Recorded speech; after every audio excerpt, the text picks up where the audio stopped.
안녕하세요. 해비학 교실의 김 교수입니다. 지난 주말에 방영된 고려거란 전쟁 11화와 12화에서도 이전과 마찬가지로 높은 시청률을 기록하며 뜨거운 화제성을 입증했습니다. 점점 더 쫄깃해지는 전쟁 상황과 예측할 수 없는 박진감 넘치는 전개가 회차를 거듭할수록 더욱 강렬하게 펼쳐지고 있습니다. 이번 11화와 12화에서는 고려의 승리를 위해 몽진을 선택한 현종의 이야기가 중점적으로 펼쳐졌습니다. 하지만 시청자들에게 가장 큰 환희를 선사해준 장면은 양규와 그의 부대가 곽주성을 탈환한 순간이었을 것입니다. 이와 더불어 고려의 마동석처럼 우직하게 낭하봉을 휘두르는 지체문의 모습 또한 시청자들에게 통쾌한 기분을 선사해줬습니다. 이 드라마의 주인공은 현종과 강감찬이지만 그렇다고 이들이 가장 매력적인 캐릭터라고는 단언할 수 없을 듯합니다. 제가 생각하는 이 드라마에서 가장 매력적인 인물은 이번 11화와 12화를 포함해서 매 화차마다 충절과 용맹함을 드러내고 있는 두 장수, 바로 양규와 지체문입니다.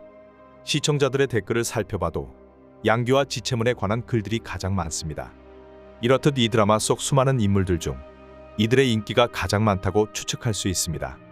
또한 이 드라마를 통해 제2차 여효전쟁을 승리로 이끈 것이 양규와 지체문이었다는 사실도 다시금 재조명되고 있습니다. 그간 잘 알려지지 않았던 이들이 현재 대중의 관심 한복판에 있다는 것 자체가 어찌 보면 이 드라마의 가장 큰 수확 중 하나라고 여겨지기도 합니다. 그런데 말입니다.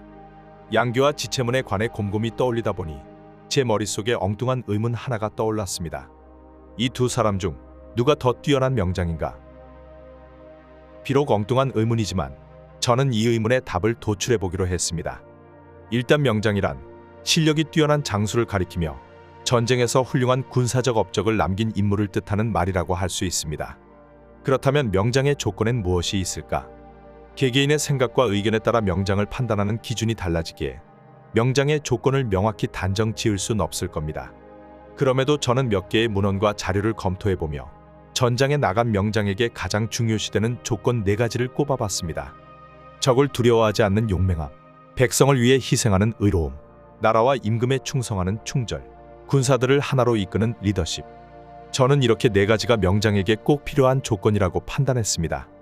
물론 이 밖에도 다양한 조건들이 있을 것입니다.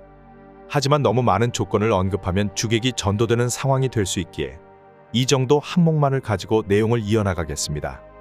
혹여 저와 의견이 다르시더라도 넓은 양해 부탁드립니다.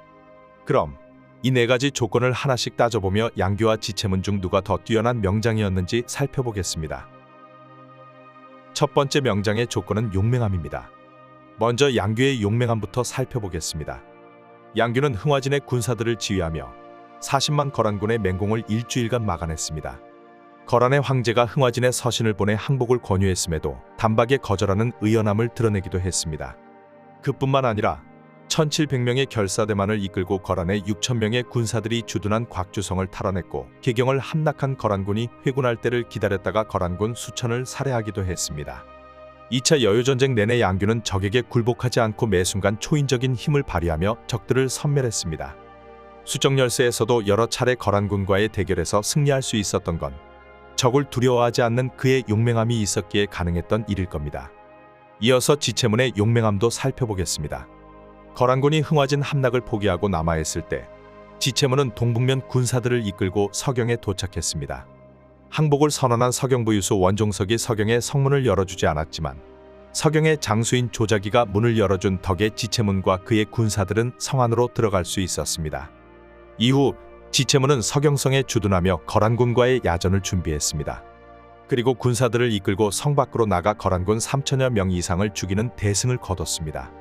하지만 큰 승리를 이룬 다음 날 그의 부대가 거란 진영 깊숙이 들어가는 바람에 결국 거란의 역습에 크게 패배했습니다. 다행히 지체문은 끝까지 살아남았습니다. 이를 계기로 그는 다신 전투에서 지지 않겠다고 굳은 결심을 했습니다. 목숨을 잃을 정도의 큰 패배와 위기를 겪었음에도 그는 전혀 위축되거나 주눅들지 않았습니다. 되레 이후 더 강인한 모습을 선보였습니다.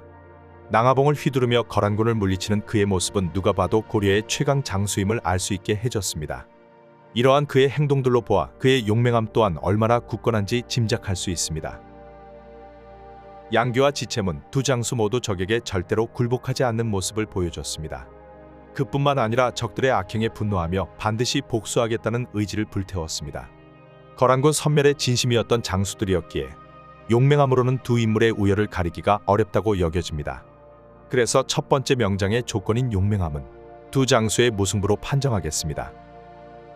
두 번째 명장의 조건은 의로움입니다. 먼저 양규의 의로움을 살펴보겠습니다. 흥화진을 지켜낸 것과 곽주성을 탈환한 것에 이어 양규의 가장 큰 업적 중 하나는 회군하는 거란군을 공략했던 것일 겁니다.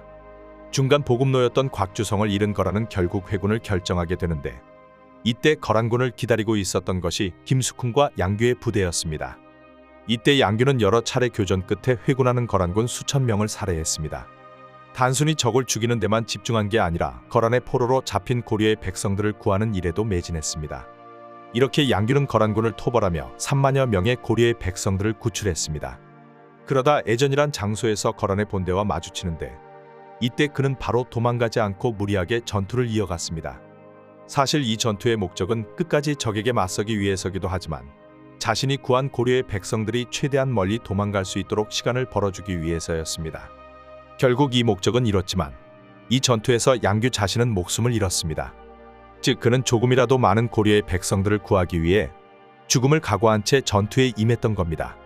물론 지체문도 매 순간 백성을 위해 전투에 임했을 것이고 백성을 구하기 위해 항상 노력했을 테지만, 백성을 구하다 목숨을 잃은 양규와 비할 바는 아니라고 판단됩니다. 그래서 두 번째 명장의 조건인 의로움은 두 장수 중 양규의 승리로 판정하겠습니다. 세 번째 명장의 조건은 충절입니다. 이번엔 지체문의 충절부터 살펴보겠습니다. 앞서 언급했듯이 지체문은 거란의 역습에 큰 패배를 당한 뒤 현종이 있는 개경으로 돌아갔습니다. 그리고 얼마 후 몽진길에 오르는 현종을 보좌하며 역사에 남는 활약을 펼쳤습니다. 그는 50명의 호위병만을 데리고 현종의 몽진 행렬을 지켰습니다. 당시 고려는 지방 호족들의 권세가 강했고, 그래서 현종은 수시로 호족 세력의 위협을 받았습니다. 하지만 그때마다 지체문이 현종을 지키며 호위무사의 면모를 제대로 보여줬습니다. 또한 몽진길의 두 왕후와 길이 엇갈려 그녀들의 행방이 묘연해졌을 때도 지체문이 직접 나서서 두 왕후를 찾아왔습니다. 이는 마치 삼국지에서 조자룡이 필사적으로 적진에 뛰어들어 유비의 아내와 아들을 구했던 모습을 연상케 합니다. 아무튼 이때 지체문은 신하들이 죄다 도망가는 와중에서도 끝까지 황제의 곁을 지키며 황제에게 충언과 고언을 서슴지 않았습니다. 즉 강감찬이 없는 상황에서 그가 현종의 든든한 길잡이가 되어준 셈이었습니다. 충절의 본래 뜻은 임금이나 나라에 대한 충성스럽고 고든 마음이라고 할 수 있을 겁니다. 그리고 현종의 피난 길에 지체문이 보여준 행동들이야말로 충절의 정수였다고 여겨집니다. 물론 양규도 나라와 임금을 위해 최전선에서 누구보다 뛰어난 활약을 선보였습니다. 하지만 충절만큼은 지체문이 조금 더 앞선다고 판단됩니다. 그래서 세 번째 명장의 조건인 충절은 두 장수 중 지체문의 승리로 판정하겠습니다. 이로써 두 장수 모두 1승 1무 1패로 동률인 상황입니다. 그럼 마지막 네 번째 조건으로 넘어가겠습니다. 마지막 네 번째 명장의 조건은 리더십입니다. 군사를 이끄는 장수에게 필요한 리더십이라면 상황 판단 능력과 지략 그리고 용병술 등이 있을 겁니다. 이것들을 얼마나 능숙하게 사용했는지에 따라 장수의 리더십이 평가될 것입니다. 이러한 점으로 미뤄보아 양규의 경우 리더십이 매우 뛰어났던 장수라고 할 수 있습니다. 왜냐하면 양규는 매 순간 뛰어난 상황 판단 능력으로 전쟁의 판도를 읽었고, 절대적으로 불리한 상황에서도 판을 뒤집을 수 있는 지략을 펼쳤습니다. 그리고 무엇보다 자신의 군사들의 사기를 북돋아주는 용병수를 통해 몇십 배 더 많은 거란군을 효율적으로 공략했습니다.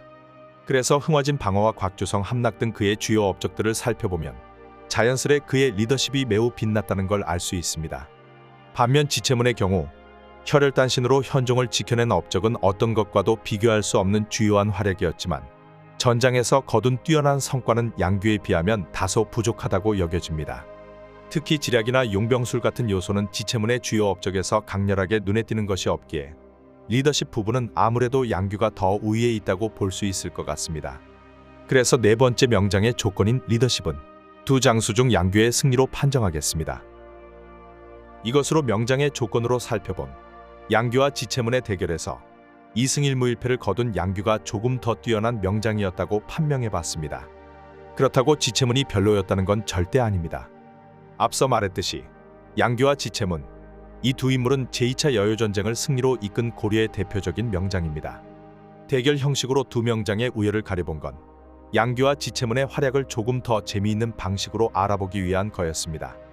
그러니 혹여 저와 생각이 다르시더라도 그저 가볍게 재미로 여겨주셨으면 감사하겠습니다. 아무튼 저는 두 인물 중 양규가 조금 더 뛰어난 명장이라고 생각하는데 여러분들은 어떻게 생각하시나요? 이 질문을 드리며 오늘의 영상을 마치겠습니다. 영상이 유익하셨다면 구독과 좋아요 한 번씩 부탁드립니다. 앞으로 더 신박하고 유익한 리뷰로 돌아오겠습니다. 끝까지 시청해주셔서 감사합니다. 해비학 교실의 김 교수였습니다.